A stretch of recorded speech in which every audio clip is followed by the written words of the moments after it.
Para saudara yang terkasih, kita bertemu lagi di channel YouTube Komisi Kateketik Keuskupan Padang.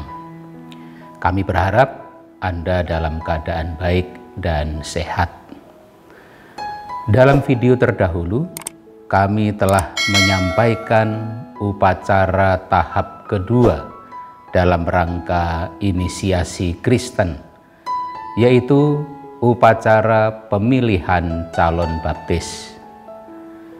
Kami telah menjelaskan tentang waktu pelaksanaan, susunan upacara, dan sarana-sarana yang diperlukan. Dalam video kali ini, kami akan menyampaikan materi tentang upacara tahap ketiga, yaitu perayaan sakramen-sakramen inisiasi yang meliputi sakramen baptis, krisma, dan ekaristi.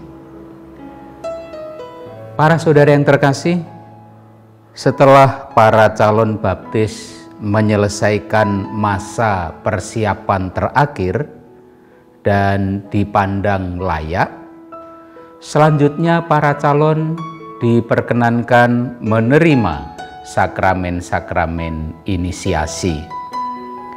Sangat dianjurkan agar sakramen-sakramen inisiasi ini dirayakan dalam upacara malam Paskah. Jika keadaan tidak memungkinkan, dapat dilangsungkan dalam misa hari Minggu di luar masa Paskah. Namun, hendaknya diusahakan agar perayaan ini tetap bersifat Paskah. Pada kesempatan ini kami akan menjelaskan perayaan sakramen-sakramen inisiasi dalam perayaan malam Paskah.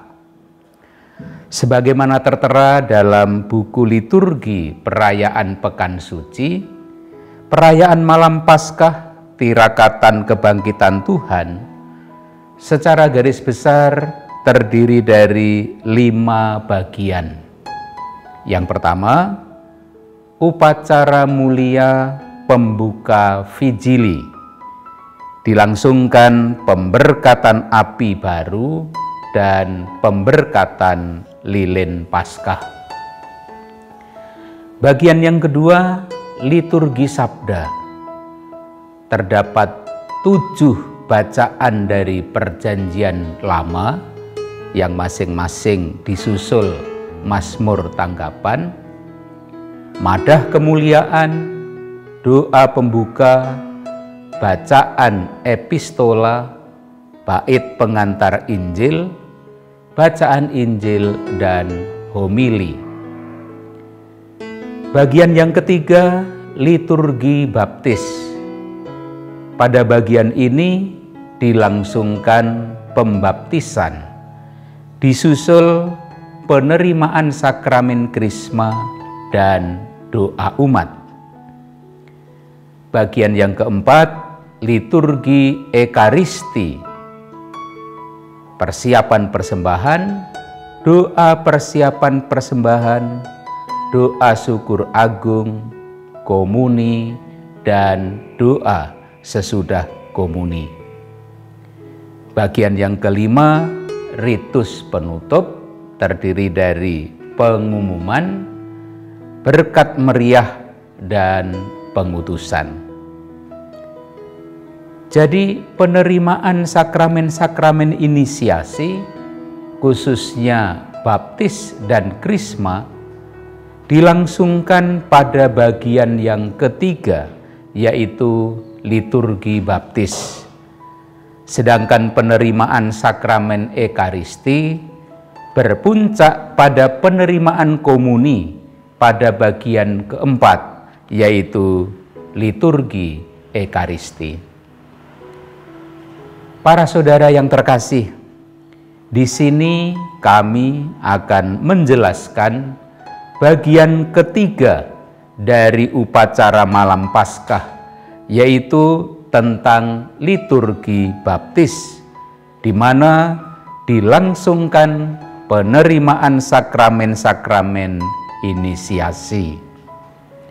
Susunannya sebagai berikut. Pertama, litani para kudus. Petugas yang sudah ditunjuk memandu, mendaraskan litani para kudus pada tempat yang telah disediakan. Yang kedua, pemberkatan air baptis. Imam dibantu misdinar memberkati air baptis sesuai dengan rubrik yang tertera dalam buku perayaan. Yang ketiga, janji baptis. Para calon baptis didampingi wali baptisnya masing-masing menjawab dengan mantap pertanyaan imam tentang penolakan setan dan pengakuan iman. Ada 3 pertanyaan penolakan setan dan 3 pertanyaan pengakuan iman. Rumusan pertanyaan penolakan setan dan pengakuan iman sama dengan rumusan dalam upacara baptis bayi sebagaimana telah kami sampaikan dalam video terdahulu. Karena para calon baptis sudah dewasa, maka mereka sendiri yang menjawab pertanyaan-pertanyaan itu. Yang keempat, pembaptisan. Imam dibantu misdinar mengambil air baptis dari bejana baptis dan menuangkannya 3 kali di kepala para calon dengan mengucapkan rumusan pembaptisan.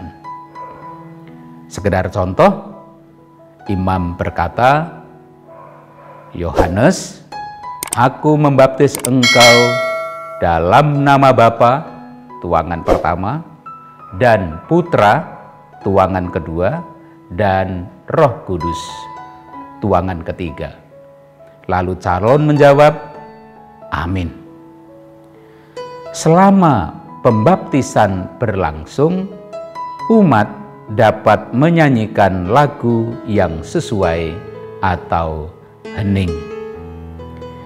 Yang kelima, sakramentali sesudah pembaptisan. Sesuai pedoman, sakramentali sesudah pembaptisan umumnya ada 3.